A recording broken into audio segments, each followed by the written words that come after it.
I have a dirty little food secret, and it's not something I'm proud of, but it's something I'm gonna admit to you. I love Hamburger Helper. I don't know why, but this stuff is absolutely delicious to me. This is a range of boxed helpers to which you add a variety of things, but typically it's hamburger or ground beef. It's got really tasty and horrible for you, completely manufactured brown gravy, pasta, and then sometimes there's a vegetable thrown in. Infrequently is there a vegetable thrown in. It's like nostalgic comfort food for me, even though I didn't even eat this when I was growing up as a kid. We probably had this a total of a handful of times because of the ingredient list. Those ingredients include such things as enriched pasta, which is wheat flour, niacin, ferrous sulfate, thiamine, mononitrate, riboflavin, folic acid, and cornstarch, salt, wheat flour. Then it contains 2% or less of modified whey, onion powder, color, maltodextrin, potassium chloride, hydrolyzed corn, soy, and wheat proteins, yeast extract, natural artificial flavors, vegetable oil, including soybean, sunflower, canola, spice, monoglycerides, sugar, safflower oil, silicon dioxide, which is an anti-caking agent. That's like 20 ingredients, none of which I know what they do, where to find them, or where they occur in nature.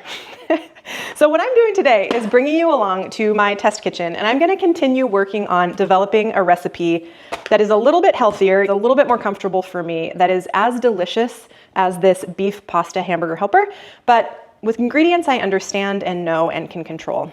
So we're gonna do a couple different things today. I'm gonna cook the hamburger helper exactly as it suggests on the back of the package. This is what we're aspiring to. It sounds very silly to say I'm aspiring to Hamburger Helper, but it's really delicious. You have to let me know in the comments down below if you agree or disagree with me on that. So we're gonna cook the reference, and we're gonna continue to develop the sauce or the brown gravy that I have been working to develop for a while, and I'm just gonna continue sharpening that recipe. There are a ton of recipes for cheater Hamburger Helper online, and I find that many of them get kind of close, but what they're missing is that really delicious brown gravy. I feel like people don't focus enough on the gravy itself, and that's really what makes this Hamburger Helper delicious to me. So I'm gonna spend some time bumping up some of the ingredients that I've already been experimenting with. Weird things, like maybe even some cocoa, maybe some nutritional yeast. I have some bouillon here. So I'm really gonna try to get as close as I can to the Hamburger Helper of yore so that I can completely remove this even from my comfort food vocabulary and have a nice solid recipe that I can use when I'm craving something comforting, not very healthy, and a little bit nostalgic. I'm also gonna hand make the pasta today, which is something that actually isn't that hard, especially if you have the right tool. I have an attachment for my stand mixer that I'll use to make a close approximation of the pasta. But I've really been enjoying making pasta these days. It's a little bit of an extra step, but actually not that much. If you don't want to make the pasta though, definitely buy whatever quality noodles that you like. Wide egg noodles would work perfectly in this dish. So the first thing I'm gonna do is get to making the pasta dough. That has to rest for a little while. Then we'll cook up the Hamburger Helper, and then we'll start tweaking and playing with the sauce. And I'm gonna write all of this down and try to have a recipe that is worthy of you and that I can share in the description box below at the end of our cooking time today. So I'm gonna clear the decks and get started on making the pasta dough. Time for homemade pasta. And the recipe that I use is incredibly simple and actually really easy to remember. And you can scale this up or scale this back. You're looking for a texture at the end of the day and something that comes together in a dough ball. And then we're gonna need this for a few minutes until it passes the window pane test. But what I typically do for about 4 servings of pasta is I will use 2 cups of flour, and then I use the same number of eggs. So 2 cups of flour to 2 eggs. I sprinkle in some salt to the flour and add a little bit of milk or water or even cream just to get the right consistency that we want, since the egg size can kind of vary. There's 100 different ways to make pasta, and I am not an expert, but this tends to work pretty well for me. Pretty well mixed with my fork. So I'm just gonna get in with my hands and bring this together.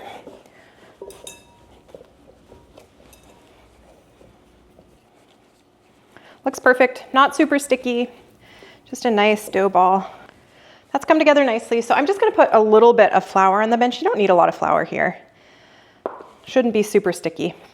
And then I'm gonna start kneading this dough. Probably gonna take maybe 5 to 7 minutes of kneading by hand. We want it to form a nice shiny ball, spring back when we touch it, and pass the window pane test.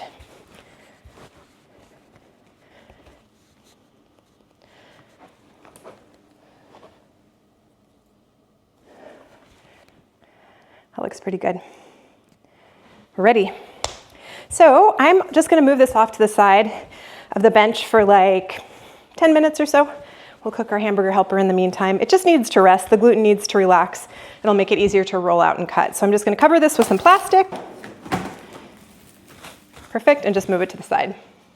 We're gonna cook our Hamburger Helper while our pasta dough rests. The first thing the instructions say is to cook ground meat in 10-inch skillet over medium-high heat 6 to 8 minutes, breaking up and stirring, drain, return cooked meat to skillet.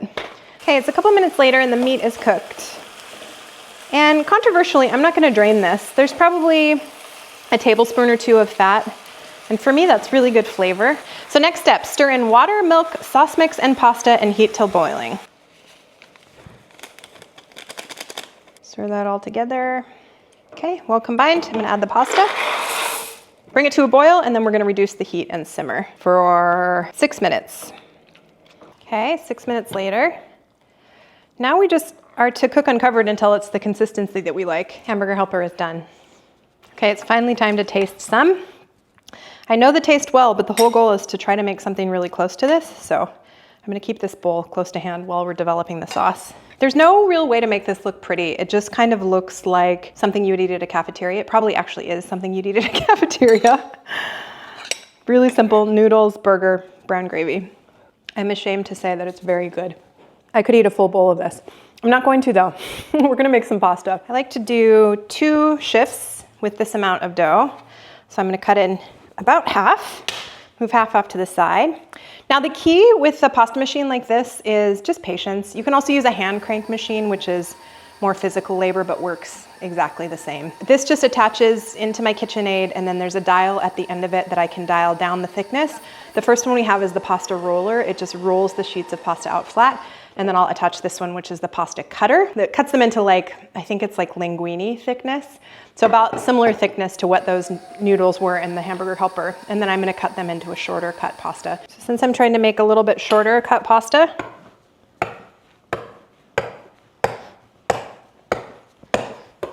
exactly like that. Okay, that's looking great.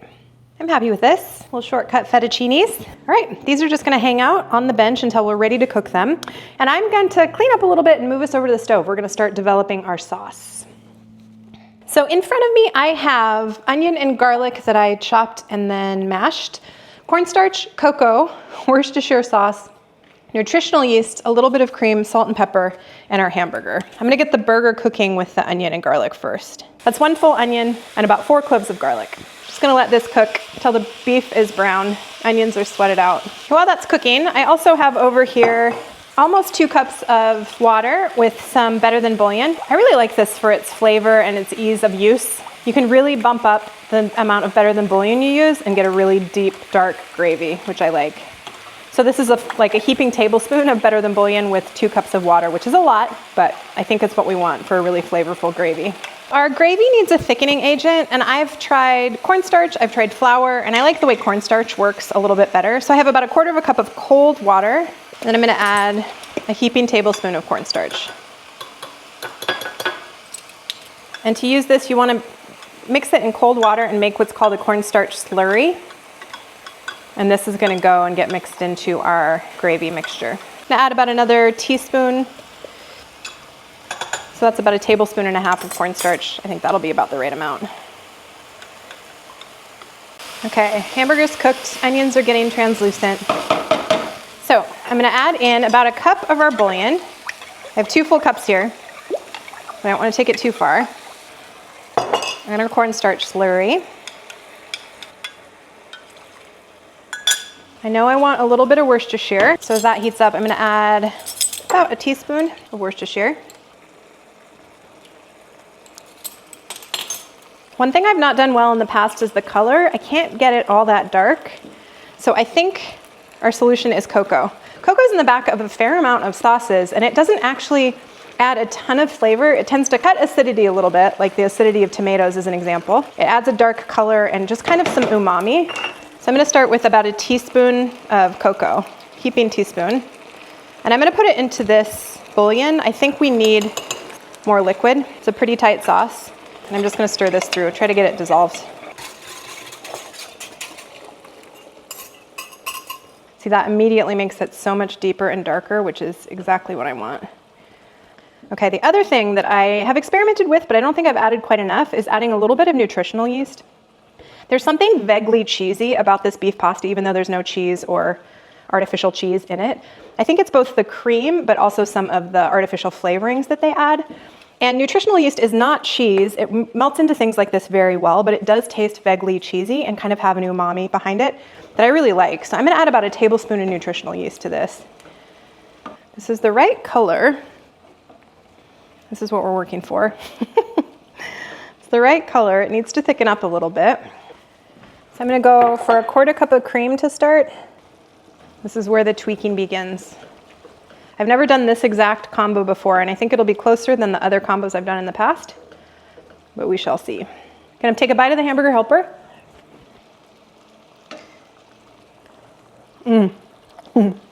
We're so much closer than I've ever been. That is not bad at all. I think we need 1 more tablespoon of nutritional yeast. And the sauce is actually starting to tighten up nicely, which I like. I don't think we'll need any more cornstarch. One last taste test. I think we're pretty close. Maybe a little bit of salt.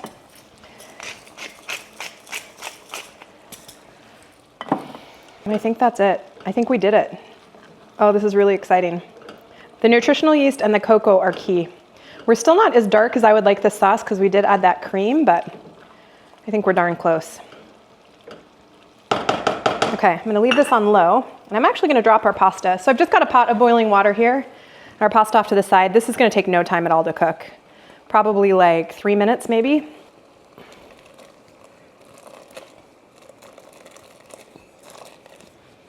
Pasta's done, and I'm just gonna go right in.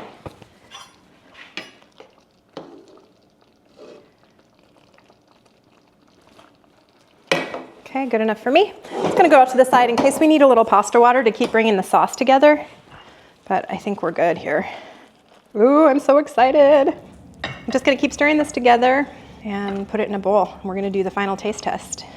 I think we did it. They look remarkably similar, and my shortcut pasta is a little too thin and maybe a little bit too long. Maybe I'll cut it shorter next time, but if I didn't know that one of these was homemade and one was Hamburger Helper, I would just assume that it was Hamburger Helper.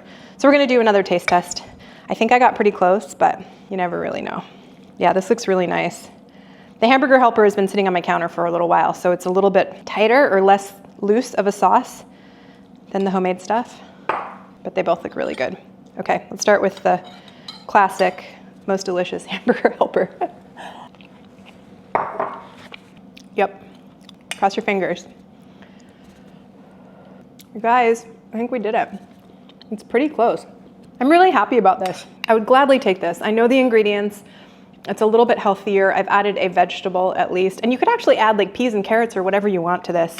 That's an option with the box stuff too, but I honestly feel pretty proud of this one, and it's so super silly because Hamburger Helper is not something you think that a refined palate would like, but honestly, I find that a refined palate with whatever you want it to be. Whatever you like is what you should eat. And I'm always on the hunt to try to make things at home that I at least understand the ingredients that I'm using and can control the amount of each ingredient that I'm using.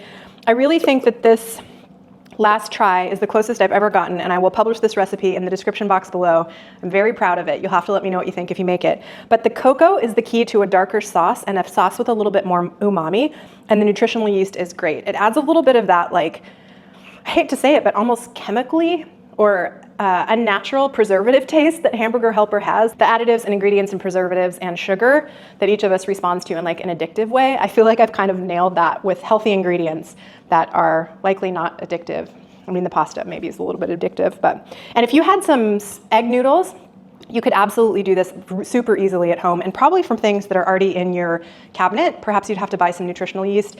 It is in the baking aisle, by the way, if you're not familiar with it. I think I would serve this myself, maybe with some additional vegetables and a light, bright side salad. It's that nostalgic, indulgent, comforting meal that maybe a lot of us were used to as kids. Maybe this is more a Midwestern thing, I'm not sure. But I know that I have always loved Hamburger Helper, especially the beef pasta version. And if you've liked it, give this one a try. I think you can make it home, and I think you'll be pretty happy. Thank you so much for joining me today in the test kitchen. I hope you had fun. I always like it when a plan comes together, and today it did. Thanks for spending your time with me. If you liked this video, please give it a like. If you want to see more, please stick around, subscribe to the channel. Thank you for being here. Look forward to seeing you next time. Cheers.